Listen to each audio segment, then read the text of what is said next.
Welcome to 9 TV Telangana news. ముందుగా headlines చూద్దాం.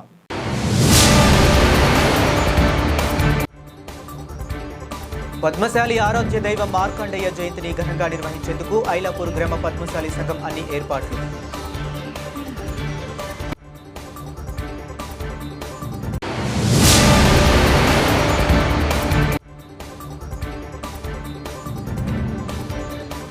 మాఘమాసం అమావాస్య ఈరోజు లోక రామలింగేశ్వర స్వామి క్షేత్రంలో పోటెత్తిన భక్తులు.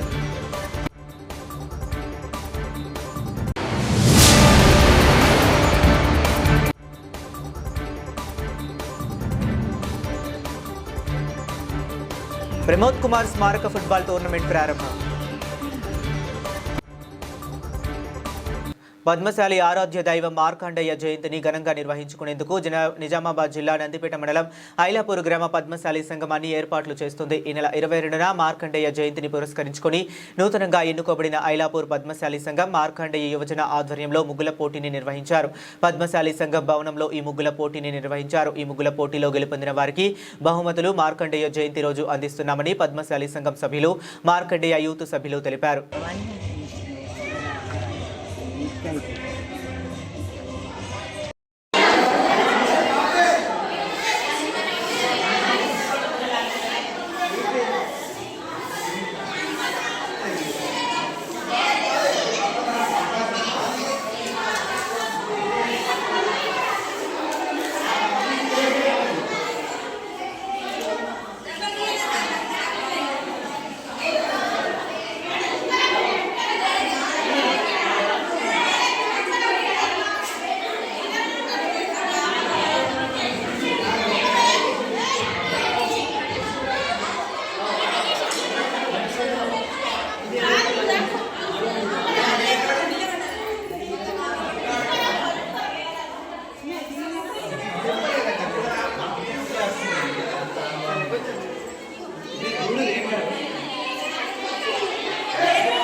నిజామాబాద్ రూరల్ సిరికొండ మండలం దట్టమైన అడవుల మధ్యలో సుమారు 7 కిలోమీటర్ల దూరంలో కొలువై ఉన్న శ్రీ లోక రామలింగేశ్వర స్వామి వారి క్షేత్రంలో మాఘమాసం అమావాస్య సందర్భంగా భక్తులు భారీగా తరలివచ్చారు. మారుమూల గ్రామాలు, వివిధ మండలాలు, జిల్లాల నుంచి వచ్చిన భక్తులు ఉదయం నుంచే స్వామివారి పవిత్ర కోనేట్లో స్నానం ఆచరించి దర్శించుకున్నారు. అనంతరం ఆలయ కమిటీ ఏర్పాట్లు చేసిన అన్న సత్రాన్ని భక్తులు స్వీకరించారు. ఈ కోనేట్లో స్నానం చేస్తే సకల రోగాలు నయమవుతాయని, కుటుంబ సుఖ సంతోషాలతో కలుగుతాయని భక్తులు అపార విశ్వాసంతో పూజలు నిర్వహించారు. భక్తుల రాకతో ఆలయ ప్రాంగణం భక్తి శ్రద్ధలతో మారుమ్రోగింది. నాగరాజు దంపతులు ప్రత్యేక పూజలు, అభిషేకాలు నిర్వహించగా ఆలయ కమిటీ భక్తులకు ఎలాంటి ఇబ్బందులు కలగకుండా ఏర్పాట్లు చేసింది. అడవుల మధ్య విశ్రాంత వాతావరణంలో వెలసిన లోక రామలింగేశ్వర స్వామి క్షేత్రం మాఘమాసం అమావాస్య నాడు భక్తుల సందడితో కలకలలాడింది.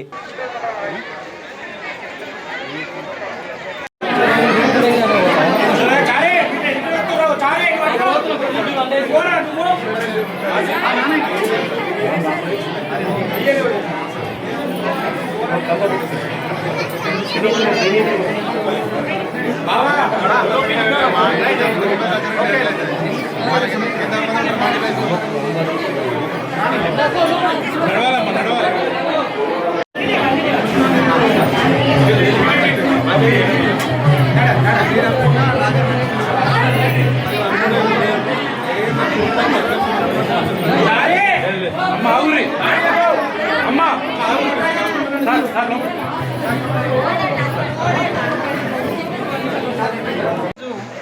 ఉరుకొండ మండల కేంద్రం నుండి 7 కిలోమీటర్ల దూర ప్రాంతంలో దట్టమైన అడవిలో శ్రీ శ్రీ శ్రీ పర్వతావర్తిని సహిత లొంకా రామలింగేశ్వర మహాక్షేత్రం నందు మౌని అమావాస్య, అదేగా మాఘ అమావాస్యగా మనం చెప్పుకోవచ్చు. ఈ మాఘ అమావాస్య రోజున ఈ క్షేత్రంలో స్వయంగా శ్రీరాముడే నీటి చెరువుని ఏర్పాటు చేసినటువంటి పుష్కరిలో స్నానం ఆచరించడం వల్ల వారి యొక్క పాపాలు దోషాలు తొలగిపోతాయన్న పూర్తి నమ్మకం. అలాగే శ్రీరాముడే స్వయంగా వెలిసినటువంటి ఈ సైకత లింగమే ఈ లొంకా క్షేత్రంలో ప్రజలకు ఒప్పుకున్నటువంటి మొక్కులు కానీ కోరుకున్నటువంటి కోరికలు తీరుస్తూ అందరి కొలువైన బంగారంగా ఈ లొంకా మహాక్షేత్రం విరజిల్లుతుంది. కాబట్టి భక్తులు ఈ రోజున పెద్ద సంఖ్యలో వచ్చి స్నానమాచరించి ఆ యొక్క లింగేశ్వరుని దర్శించుకొని ఆలయ కమిటీ ఆధ్వర్యంలో ఏర్పాటు చేసినటువంటి అన్నదాన కార్యక్రమంలో స్వామివారి అన్న ప్రసాదాన్ని స్వీకరించడం జరుగుతుంది. భక్తులకు ఎలాంటి ఇబ్బందులు కలగకుండా ఆలయ కమిటీ అన్ని సౌకర్యాలను ఏర్పాటు చేయడం జరిగింది. అంటే ఎంతమంది భక్తులు వస్తారని మీరు అంచనా వేస్తారు? వేల సంఖ్యలో ఉంటుంది. మహాశివరాత్రి రోజున దాదాపుగా చుట్టూ మన నిజామాబాద్ జిల్లానే కాకుండా ఇతర రాష్ట్రాల నుండి కూడా పెద్ద సంఖ్యలో భక్తులు రావడం జరుగుతుంది. ఈ సంవత్సరం కూడా మహాశివరాత్రి నందు 3 రోజుల పాటు అన్నసంతర కార్యక్రమం ఆలయ కమిటీ ఆధ్వర్యంలో జరుగుతుంది. ఈరోజు మాఘ అమావాస్య కార్యక్రమం అనంతరం వచ్చే నెల ఫిబ్రవరి 15, 16, 17 3 రోజుల పాటు అంగరంగ వైభవంగా ఈ లొంక క్షేత్రం నందు ఉత్సవాలు నిర్వహించడం జరుగుతుంది. ఈ ఉత్సవాలకు భక్తులకు సౌకర్యార్థం ఆర్టీసీ డిపో ద్వారా బస్సులు ఏర్పాటు చేయడం జరిగింది. అలాగే భక్తులకు ఎలాంటి ఇబ్బందులు కలగకుండా ఈ క్షేత్రం నందు వచ్చినటువంటి ప్రతి భక్తుడు ఈ స్వామివారి ప్రసాదాన్ని స్వీకరించే విధంగా 3 రోజుల పాటు అన్నదాన కార్యక్రమాన్ని నిర్వహించడం జరుగుతుంది. వీటికి జాతర ఉత్సవాలకు దాతల ద్వారా అలాగే ఆలయ కమిటీ ద్వారా ఈ ఉత్సవాలను విజయవంతంగా నిర్వహించడం జరుగుతుంది. నిజామాబాద్లో ఈరోజు కీర్తిశేషులు కానిస్టేబుల్ ప్రమోద్ కుమార్ స్మారకార్థం నిర్వహిస్తున్న ఫుట్బాల్ టోర్నమెంట్ను police commissioner Shri P Sai Chaitanya IPS ప్రారంభించారు. ఈ సందర్భంగా చిత్రపటానికి నివాళులు అర్పించారు. యువతను క్రీడల వైపు ప్రోత్సహిస్తూ say no to drugs, say yes to sports నినాదాన్ని తెలిపారు. టోర్నమెంట్ 18, 19 తేదీల్లో పోలీస్ హెడ్ క్వార్టర్స్ గ్రౌండ్లో జరగనుంది.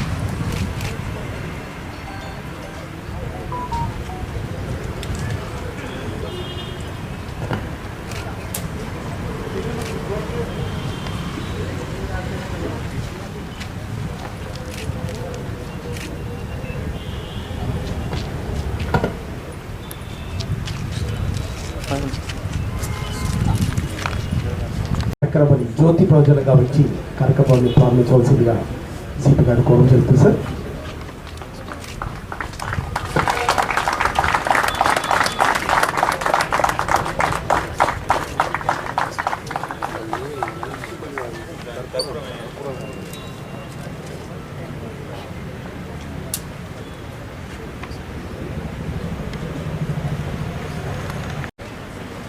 మన ఇంపల్లి ప్రమోద్ కుమార్ గారి స్మారక ఫుట్బాల్ టోర్నమెంట్కి వేదిక పైన వచ్చిన అతిథులందరికీ, వారి కుటుంబ సభ్యులకి, తర్వాత ఆడడానికి వచ్చిన ఫుట్బాల్ ప్లేయర్స్ అందరికీ, మా తోటి పోలీస్ సిబ్బంది అందరికీ పేరు పేరున శుభాభినందనలు. అందరికీ గుడ్ మార్నింగ్. నేను అప్పుడే అలసిపోయారా? ఓకే. పోలీస్ ఉద్యోగం ఇప్పటిదాకా చెప్పారు. పోలీస్ ఉద్యోగంలో ఉన్న ప్రాబ్లమ్స్ కానీ ట్రబుల్స్ కానీ, అందరూ సంక్రాంతికి ఇంటికి వెళ్ళారు, అందరూ సంక్రాంతికి పండుగ చేసుకున్నారు. పోలీసు వాళ్ళు ఇక్కడ మిగతా వాళ్ళని కాపాడడానికి ఇక్కడే ఉన్నారు. ఏ పండగ అయినా కానీ, ఏ మంచి వెకేషన్ అని కానీ, ఏ చెడు వెకేషన్ అయినా కానివ్వండి, ఎప్పుడు ప్రజలను రక్షించడానికి, ప్రజల కోసమే పోలీసులు ఇక్కడ ఉంటాం. ఆ యొక్క పనిలో ఆ యొక్క మా పోలీస్ అనే ఒక సేవ అది, ఆ సేవలో తన ప్రాణాలని అడ్డం పెట్టి ఒక యాంటీ సోషల్ ఎలిమెంట్ సంఘ విద్రోహ శక్తికి వ్యతిరేకించే పనిలో తన ప్రాణాలను కోల్పోయిన వ్యక్తి మన ప్రమోద్ కుమార్. అట్లాగా ఎందరో పోలీసులు వాళ్ళ ప్రాణాలు అర్పిస్తే నేటి ప్రశాంతత, నేటి ఈ యొక్క పీస్ఫుల్ ఎన్విరాన్మెంట్ ఉంది. మీరు ఫుట్బాల్ని ఎంజాయ్ చేస్తూ ఆడారంటే మీకు ఫ్యూచర్లో ఒక ఉద్యోగంలోతో పాటు స్పోర్ట్స్ నేర్పించేది ఏంటంటే ఇంపార్టెంట్గా జీవితంలో గెలుపోటములు. ప్రతిరోజు గెలుస్తామా స్పోర్ట్స్లో? ప్రతిరోజు మనం గెలవం, ఓడిపోతూ ఉంటాం, గెలుస్తూ ఉంటాం. ఓడిపోయిన తర్వాత ఏం చేస్తాం? ఓడిపోయాం కదా అని మళ్ళీ గ్రౌండ్కి రాకుండా ఆపేస్తామా? మళ్ళీ పక్క రోజు వస్తాం. అదే జీవితంలో మనం నేర్పించే పెద్ద పాఠం. జీవితంలో కూడా గెలుపోటములు, ఒడిదుడుకులు ఉంటాయి, కానీ మనం ప్రయత్నం ఆపకూడదు. ఇంకా ప్రయత్నించాలా, ఇంకా కసిగా ఆడాలి. అదే స్పోర్ట్స్ యొక్క ముఖ్య ఉద్దేశం. తర్వాత టీమ్ స్పోర్ట్స్లో చాలా ముఖ్యంగా నేర్పించేది ఏంటంటే అందరూ కలిసి ముందుకెళ్ళాలి. ఒక గోల్ చేయాలంటే ఒక స్ట్రైకర్తో సరిపోతుందా? ఒక మ్యాచ్ గెలవాలి అంటే గోల్ కీపర్ ఉంటే సరిపోతుందా? ప్రతి ఒక్క ప్లేయర్తో కోఆర్డినేట్ చేసుకుంటూ మనం ముందుకు వెళ్ళాలి. అదే మన జీవితంలో బయట కూడా ఇంప్లిమెంట్ చేయాలి. మనం గెలవాలి, మనం ముందుకు వెళ్ళాలి అంటే అందరితో పాటు అందరిని తీసుకువెళ్తేనే మనం ముందుకు వెళ్తాం. అటువంటి ఎంతో ఇంపార్టెంట్ సందేశాలని మన స్పోర్ట్స్ ఇస్తుంది. గ్రామ పంచాయతీ ఎన్నికల్లో బీసీలను మోసం చేసిన కాంగ్రెస్ పార్టీ అదే పంతాను మున్సిపల్ ఎన్నికల్లో కొనసాగించే కుట్ర చేస్తుందని తెలంగాణ బీసీ జాగ్ చైర్మన్ జాజుల శ్రీనివాస్ గౌడ్ ఆరోపించారు. హైదరాబాద్ సైఫాబాద్లో బీసీ జాగ్ భవన్లో ఏర్పాటు చేసిన సమావేశంలో జాజుల మాట్లాడారు. సోమవారం రాష్ట్ర వ్యాప్తంగా అంబేద్కర్, జ్యోతిబా పూలే విగ్రహాల వద్ద నిరసన కార్యక్రమాలు చేపట్టనున్నట్లు ఆయన వెల్లడించారు. మంగళవారం కలిసి వచ్చే బీసీ సంఘాలను కలుపుకొని సమావేశాలు నిర్వహించి భవిష్యత్తు కార్యాచరణ ప్రకటిస్తామని తెలిపారు. అవసరమైతే రాష్ట్ర బంద్కు పిలుపునిస్తామన్నారు. 11% ఉన్న బీసీలకు 61% రిజర్వేషన్లు కల్పించడం అగ్రవర్ణాల కుట్ర అని మండిపడ్డారు. కాంగ్రెస్ పార్టీ కామారెడ్డి డిక్లరేషన్ను తుంగలో తొక్కారని విమర్శించారు. రిజర్వేషన్లు సరిదిద్దాలని డిమాండ్ చేశారు. లేని పక్షంలో పెద్ద ఎత్తున ఆందోళనలు, కార్యక్రమాలు చేపడతామని జాజులు హెచ్చరించారు. 42% రిజర్వేషన్ ఇస్తానని హామీ ఇచ్చింది తప్ప అది అమలు చేయలేదు. స్థానిక సంస్థల మరి ఇప్పుడు సర్పంచ్ ఎలక్షన్ అందరం జరిగింది, కానీ ఇప్పుడైనా కనీసం ఈ జడ్పీటీసీ, ఎంపీటీసీ ఎలక్షన్ అయినా, మున్సిపల్ ఎలక్షన్ అయినా మాకు న్యాయం జరగాలని మేము పోరాటం చేస్తున్నాం. మరి ఇప్పుడు జరగకపోతే మాత్రం ఊరుకునేది లేదు. ఎందుకంటే మా అన్యాయాన్ని మాత్రం దాదాపు వాళ్ళే చెప్పారు 56% ఉండమని. వాళ్ళు ఇచ్చే పర్సెంట్ మాకు సరిపోతలేదు. ఖచ్చితంగా మా అధ్యక్షులు వారు చెప్పినట్టు మాకు అన్యాయం జరిగితే మాత్రమే ఊరుకునేది లేదు. రాబోయే రోజులు ఏ ప్రభుత్వాన్ని, కేంద్ర ప్రభుత్వాన్ని, రాష్ట్ర ప్రభుత్వాన్ని నిలదీయడానికి ముందుంటామండి. నమస్కారం. బీసీజేఏసీ నిర్వహిస్తున్నటువంటి మీడియా సమావేశానికి హాజరైనటువంటి గౌరవ పాత్రికేయ సోదరులు, అదేవిధంగా ఎలక్ట్రానిక్ మీడియా మిత్రులు, ఫోటోగ్రాఫర్ మిత్రులకు, అదేవిధంగా బీసీజేఏసీ నాయకులకు అందరికీ పేరు పేరున హృదయపూర్వక నమస్కారాలు. ప్రధానంగా రాష్ట్రంలో మున్సిపల్ ఎన్నికలు కేవలం మేము గ్రామ పంచాయతీ ఎన్నికలే పెడతాం, గ్రామాల అభివృద్ధి కుంటుపడుతుంది, కేంద్రం నుంచి రావాల్సినటువంటి నిధులు రాకుండా పోతున్నాయి, ఒకవైపు కోర్టు తీర్పులు మా మెడ మీద కత్తిలా వేలాడుతున్నాయని చెప్పి సన్నాయి మాటలు మాట్లాడి గ్రామ పంచాయతీ ఎన్నికలు పోయాయి.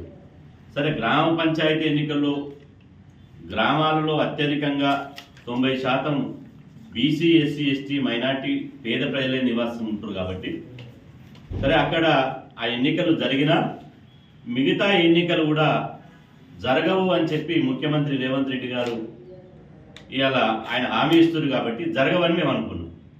కానీ ఇవాళ జరిగేది తెలంగాణ రాష్ట్రంలో మున్సిపల్ ఎన్నికలు నిర్వహించడం అంటే బీసీలను పచ్చి మోసం చేయడమే, బీసీలను తడిగుడ్డతో గొంతు కోయడమే. ఇవాళ ఎవరితోటి మాట్లాడి మున్సిపల్ ఎన్నికలు నిర్వహిస్తారు? ఏ బీసీ తోటి చర్చించి మీరు ఈ మున్సిపల్ ఎన్నికలు నిర్వహిస్తారు? మున్సిపల్ ఎన్నికలు నిర్వహిస్తే మన 42% రిజర్వేషన్లు ఎక్కడ?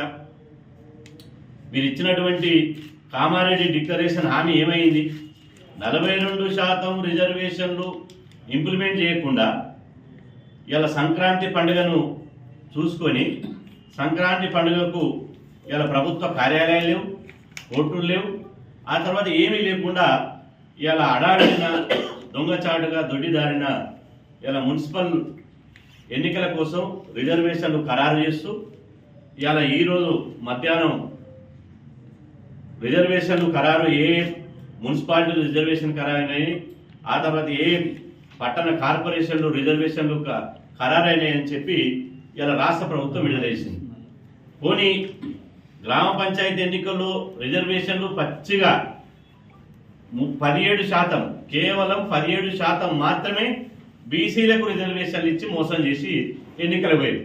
అప్పుడు మీకు బుద్ధి చెప్పడానికి బీసీ సమాజం అంతా ఏకమై జనరల్ స్థానాల్లో కూడా బీసీ అభ్యర్థులు పోటీ చేయాలి, జనరల్ స్థానాల్లో నిలబడేటువంటి బీసీ అభ్యర్థులను గెలిపించుకోవాలని చెప్పి 51% బీసీలను గెలిపించుకోగలిగాం. ఈరోజు మళ్ళీ మున్సిపల్ ఎన్నికల్లో ఇలా రిజర్వేషన్లు ఖరారు చేశారు. ఏ పద్ధతితోటి? హైదరాబాద్ ఉప్పల్ శిల్పారామంలో స్మరణ ఎస్ఎస్ డాన్స్ అకాడమీ 4వ వార్షికోత్సవ వేడుకలు ఘనంగా నిర్వహించారు. నాట్య గురువులు ప్రియాంక కృష్ణ చైతన్య, శశికిరణ్ల ఆధ్వర్యంలో 65 మంది డాన్స్ అకాడమీ విద్యార్థులు చేసిన సాంస్కృతిక ప్రదర్శనలు ఆహుతులను అలరించాయి.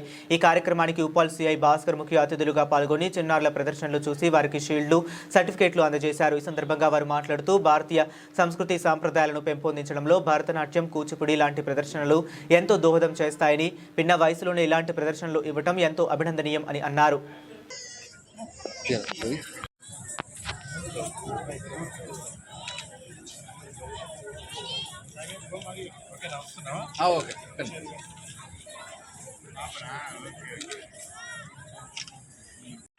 అందరికీ నమస్కారం. నా పేరు ప్రియాంక. ఇక్కడ మేము Swarna dance academy and SS dance academy ఇద్దరం కొలాబ్ అయ్యి ఇవాళ 4వ వార్షికోత్సవం ఉప్పల్ శిల్పారామంలో జరగబడింది. మేము ఇక్కడ వచ్చిన ప్రోగ్రామ్కి సిఐ భాస్కర్ గారు అండ్ ఎస్ఐ మధు గారు ఇద్దరు రావడం జరిగింది. పిల్లల పర్ఫార్మెన్స్ చూసి వాళ్ళు ఎంతో ఆనందించి ఇలాంటి కార్యక్రమాలు ఎన్నో మళ్ళీ చేయాలి అని కోరుకున్నారు. ఇక్కడ 22 వివిధ ప్రదర్శనలు చేశారు అండ్ 65 మంది స్టూడెంట్స్తోని మేము ఇవాళ ప్రదర్శనలు ఇప్పించడం జరిగింది. దానికి పేరెంట్స్ కానీ పిల్లలు కానీ మన వచ్చిన గెస్టులు అందరూ కూడా చాలా హ్యాపీగా ఫీల్ అయ్యారు. ఇలాంటి కార్యక్రమాలు ఎన్నో జరగాలని మీరు కూడా అందరూ ప్రోత్సహించాలని కోరుకుంటున్నాను. Thank you.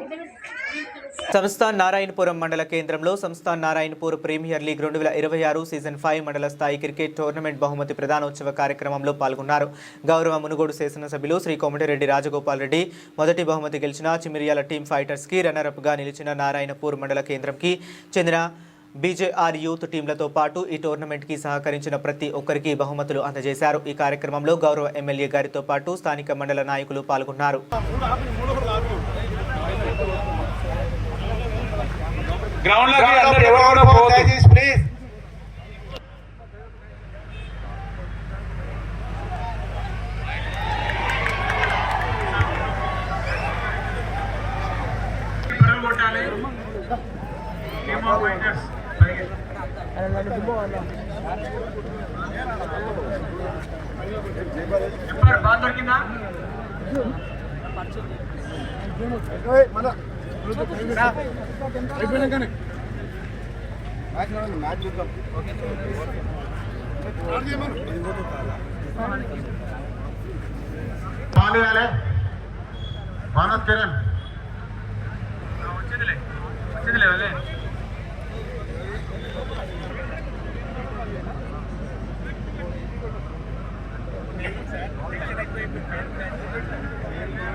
ఓకే, బాల్ వచ్చిందా?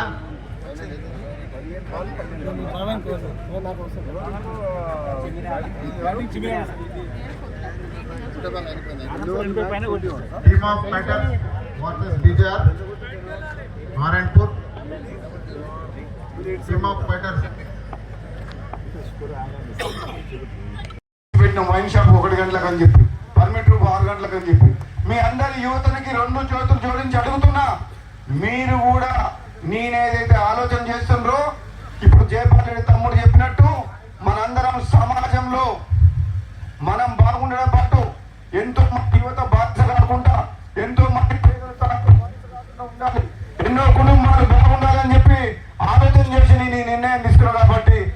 నిర్ణయాలు నాతో పాటు సహకరించి దీన్ని అమలు అయ్యే విధంగా మన మునుగోడు నియోజకవర్గం చూసి తెలంగాణలో మొత్తం అసెంబ్లీలు అందరు ప్రజలు కూడా మాట్లాడుకుంటారంట. నాకు ఆదిలాబాద్ కరీంనగర్ నుంచి ఫోన్ చేస్తుండ్రు, మాకు మీలాంటి ఎమ్మెల్యే ఉంటే బాగుండు, మా దగ్గర తాగుడు ఎక్కువైపోయింది, పొద్దున్న లేసే తాగుతున్నారు అంటుండ్రు. అందుకే నేను చెప్తున్న సోదరులారా, మీకు క్రీడలు చాలా ఇంపార్టెంట్. క్రీడలు మానసిక ఉల్లాసాన్ని కాదు, ఆరోగ్యాన్ని, ఈ ఫిజికల్ ఫిట్నెస్ ని, సోదర భావం, సమాజంలో అందరం కలిసిమెలిసి ఉంటేందుకు క్రీడలు చాలా అవసరం. అదేవిధంగా దాంతో పాటుగా మీరు మద్యపానానికి కానీ డ్రగ్స్ కానీ బానిస కాకుండా సమాజాన్ని మనం చైతన్యం చేయాల్సిన అవసరం ఉంది. మన తోటి స్నేహితులు ఎవరన్నా బానిస కాకుండా, ఎందుకంటే మీకు తెలుసు వాళ్ళ తల్లిదండ్రులు బాధపడతారు, ఏడుస్తారు వాళ్ళ పిల్లలు కళ్ళ ముందర అట్లా అయిపోతుంటే, అది మనం తట్టుకోలేం. మన తల్లిదండ్రులు మన కళ్ళ ముందర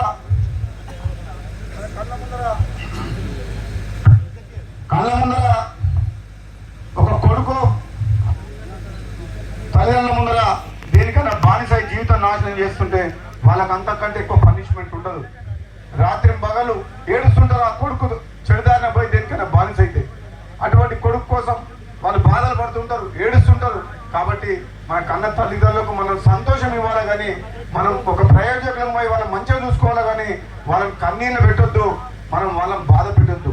తల్లిదండ్రులను బాధ పెట్టినవాడు ఎవరు పైకి రాదు, వాడు ఎవరు సుఖపడాడు, వానికి ఎవరు మంచి జరగదు.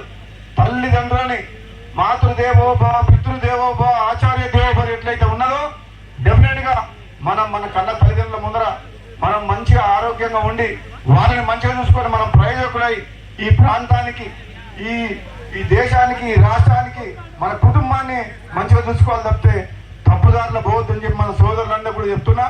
వైఎస్ఆర్ కడప జిల్లా బద్వేలు నియోజకవర్గం బద్వేలు మండలంలోని బైనపల్లె దగ్గర మహాత్మా జాతీయ గ్రామీణ ఉపాధి హామీ పథకాన్ని కొనసాగించాలని ఉపాధి హామీ కూలీలతో సమావేశమై మాజీ ముఖ్యమంత్రి వైఎస్ రాజశేఖర రెడ్డి గారి ప్రభుత్వ హయాంలో ఆచరణలోకి వచ్చిన పథకానికి ఇప్పుడు బీజేపీ ప్రభుత్వం నీరు కారుస్తుందని అన్నారు. అంతేకాకుండా ఈ పథకాన్ని 2006 ఫిబ్రవరి 2వ తేదీన బండ్లపల్లె గ్రామంలో మాజీ ప్రధానమంత్రి మన్మోహన్ సింగ్, కాంగ్రెస్ పార్టీ అధినేత సోనియా గాంధీ, వైఎస్ రాజశేఖర రెడ్డిలు ప్రారంభించారు. పేద బడుగు బలహీన వర్గాలకు మేలు చేసే విధంగా ఈ పథకాన్ని రూపొందిస్తారు. ఇప్పుడున్న బీజేపీ ప్రభుత్వం లేకుండా చేయాలని చూస్తుంది అన్నారు. అంతేకాకుండా మహాత్మా గాంధీ జాతీయ గ్రామీణ ఉపాధి హామీ చట్టం కింద కేంద్రం 90% నిధులు, రాష్ట్ర ప్రభుత్వం 10% మాత్రమే నిధులు ఇస్తున్నందువల్ల ఇప్పటి వరకు ఇబ్బంది జరగకుండా ఉపాధి కూలీలకు పని దొరకడమే కాకుండా కూలీల సొమ్ము ఎవరి బ్యాంకు ఖాతాలో వచ్చేవి అన్నారు. అది కాకుండా విబిజీ రామ్జీ చట్టం అమలు అయితే కేంద్రం 60%, రాష్ట్ర ప్రభుత్వం 40% నిధులు సమకూర్చాల్సి, అందువల్ల రాష్ట్రాలు ఈ రుణాన్ని చెల్లించలేక ఉపాధి హామీ పథకాన్ని పూర్తిగా నిర్వీర్యం చేస్తాయన్నారు. అనంతరం ఉపాధి హామీ కూలీలతో నిరంతర సంతకాలు సేకరించి తీర్మానించారు. ఈ కార్యక్రమంలో జిల్లా జనరల్ సెక్రటరీ అచ్యుతరాజు, బద్వేలు మండల పార్టీ అధ్యక్షుడు సుధాకర్ రెడ్డి, బద్వేలు టౌన్ అధ్యక్షుడు పగడాల నరసింహ, మహిళా నాయకులు సుభాన్ బి, బాసు, కాంగ్రెస్ పార్టీ నాయకులు, కార్యకర్తలు తదితరులు పాల్గొన్నారు. భయపడాల్సిన అవసరం లే, మనం బతుకు మనం సంపాదించుకొని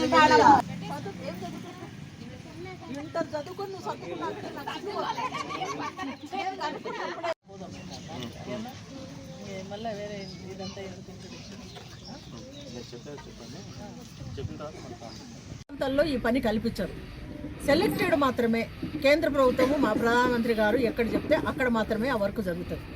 అది కూడా కాంట్రాక్టర్ పద్ధతిగా ఒక కాంట్రాక్టర్కి అప్పచెప్పి వాళ్ళ ద్వారా. ఇదైతే ఇంతకుముందు పథకం మహాత్మా గాంధీ పథకంలో అయితే డైరెక్ట్గా వీళ్ళ అకౌంట్లో డబ్బులు పడేవి. కానీ ఇప్పుడైతే దీని ద్వారా వాళ్ళ కాంట్రాక్టర్కు పోతుంది, వాళ్ళకి ఇచ్చినప్పుడు వీళ్ళు తీసుకున్నప్పుడు. కానీ ఇది కొనసాగించే పద్ధతిలో లేదు. ఎందుకంటే 60% కేంద్రం నుంచి వచ్చి 40% స్టేట్ గవర్నమెంట్ పెడితే ఎక్కడి నుంచి తీసుకొస్తారు? కాబట్టి ఇది నిర్వీర్యం అయిపోతుంది. అది కాకుండా పేద ప్రజల కోసము కావాల్సినటువంటి సౌకర్యాలు ఏం చూడడమే కాకుండా మళ్ళీ విబి రామ్జీ అని మళ్ళీ ఒకటి తీసుకురావడం జరిగింది. ఏ మత విద్వేషాలు, మహాత్మా గాంధీ పేరు తీసేసి విబి రామ్జీ అని పెట్టాల్సిన అవసరం ఏమిటి? మత విద్వేషాలను రెచ్చగొట్టడమే కదా. ఇప్పటికే అన్నదమ్ముల్లాగా ఉన్నటువంటి భారతదేశ ప్రజలలో ఈ ప్రభుత్వం వచ్చిన తర్వాత ఈ రకంగా వైషమ్యాలు నింపి పెట్టినారు. కాబట్టి ఇవన్నీ దృష్టిలో పెట్టుకొని దీన్ని మాత్రం లేదు, ప్రజల పక్షాన, పేద వర్గాల పక్షాన కాంగ్రెస్ పార్టీ పోరాడుతూ ఉంది, ఉద్యమంలాగా చేస్తూ ఉన్నాం. మన అధ్యక్షురాలు, రాష్ట్ర అధ్యక్షురాలు పిసిసి షర్మిలారెడ్డి గారు చాలా సీరియస్గా తీసుకొని మొత్తం రాష్ట్ర వ్యాప్తంగా అందరి దగ్గరికి వెళ్ళి ఉపాధి హామీ కూలీల ద్వారా సంతకాలు తీసుకొని కాంగ్రెస్ పార్టీ దీన్ని వ్యతిరేకిస్తూ ఇదే కొనసాగించాలనే ఉద్దేశంతో ఈ ఉద్యమం చేస్తూ ఉన్నాను. కాబట్టి నేను ఒకటే కోరుకుంటా ఉన్నా, కాంగ్రెస్ పార్టీ గతంలో కాంగ్రెస్ పార్టీ ద్వారానే ఇందిరమ్మ ఇల్లు వచ్చినాయి, కాంగ్రెస్ పార్టీ ద్వారానే వ్యవసాయ రుణాలు తీరిపోయినాయి, కాంగ్రెస్ పార్టీ ద్వారానే రాజీవ్ గాంధీ గారి టైంలో ఐటీ దాని కింద వచ్చి ఇవి సాఫ్ట్వేర్ ఇది వచ్చింది వారి టైంలోనే. ప్రతి ఒక్కటి కరెంటు, ఉచిత కరెంటు సౌకర్యాలు కానుంచి మొత్తం వచ్చింది కాంగ్రెస్ పార్టీ హయాంలోనే. పేదలు బాగుపడినారంటే ముఖ్యంగా దళితులు, అణగారిన వర్గాలు, మైనార్టీస్ వీళ్ళంతా ఏనాటి వివక్షత లేకుండా ముందుకొచ్చింది, బాగుపడినారంటే కాంగ్రెస్ పార్టీ హయాంలోనే. కాబట్టి అందరూ దృష్టిలో పెట్టుకొని సహకరించి మీ హక్కును మీరు కాపాడుకొని కాంగ్రెస్ పార్టీని బలోపేతం చేస్తే తప్పకుండా ప్రజలకు మంచి, ఈ దేశంలో ఒక మంచి పాలన అందించే ప్రభుత్వం అధికారంలోకి వస్తుందని తెలియజేస్తుంది. మహాత్మా గాంధీ జాతీయ గ్రామీణ ఉపాధి పరిరక్షణ పోరాటంలో భాగంగా ఈరోజు బద్వేల్ నియోజకవర్గం, బద్వేల్ మండలం లోని బయనపల్లె గ్రామంలో ఉపాధి హామీ వారితో ఇక్కడ కలవడం జరిగింది. ఎందుకంటే 20 సంవత్సరాల కిందట యూపీఏ గవర్నమెంట్ మన్మోహన్ సింగ్ గారు ప్రధానమంత్రిగా ఉన్నప్పుడు సోనియా గాంధీ గారు పేదల కోసము వారి కష్టాలను చూసి వారికి కావలసిన నైపుణ్యం కలిగిన వాళ్ళకి వారి గ్రామంలోనే పని కల్పించాలనే ఉద్దేశంతో ఈ యొక్క మహాత్మా గాంధీ జాతీయ గ్రామీణ ఉపాధి హామీ పథకాన్ని ఏర్పాటు చేయడం జరిగింది.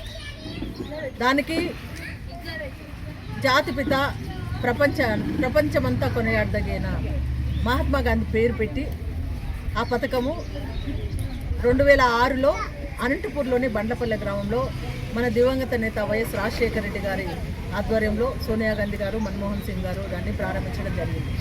అప్పటి నుంచి ఇంతవరకు కొనసాగుతున్నటువంటి ఈ ఉపాధి హామీ పథకాన్ని ఇప్పుడున్నటువంటి ప్రభుత్వం దాన్ని తొలగించి దాని స్థానంలో విబి రామ్జీ అనే చట్టాన్ని తీసుకురావడం జరిగింది. దానివల్ల పేద ప్రజలు నష్టపోతారనే ఉద్దేశంతో జాతీయ కాంగ్రెస్ పార్టీ మాకు ఇప్పుడు వచ్చిన చట్టం వద్దు, మాకు ఎంజీఎన్ఆర్జీ చట్టమే కావాలని గత నెల జనవరి 5వ తేదీ నుంచి ఉద్యమంలాగా చేపట్టి 25వ తేదీ వరకు దీన్ని ఉద్యమంలాగా చేయడం జరుగుతూ ఉంది. ఎందుకు అంటే జాతీయ గ్రామీణ ఉపాధి హామీ పథకం నిరాటంకంగా సాగేది. 100%లో 90% కేంద్ర ప్రభుత్వమే నిధులు ఇచ్చేది, 10% మాత్రమే రాష్ట్ర ప్రభుత్వం నుంచి వచ్చేది. కాబట్టి కేంద్రం నుంచి వచ్చేది. కాబట్టి బులెటిన్ ముగించే ముందు మరొకసారి హెడ్లైన్స్ చూద్దాం.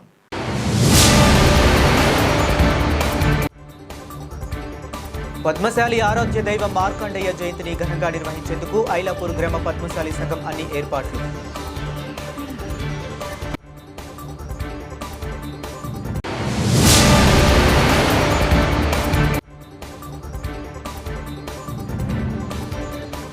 మాఘమాసం అమావాస్య ఈరోజు లోక రామలింగేశ్వర స్వామి క్షేత్రంలో పోటెత్తిన భక్తులు.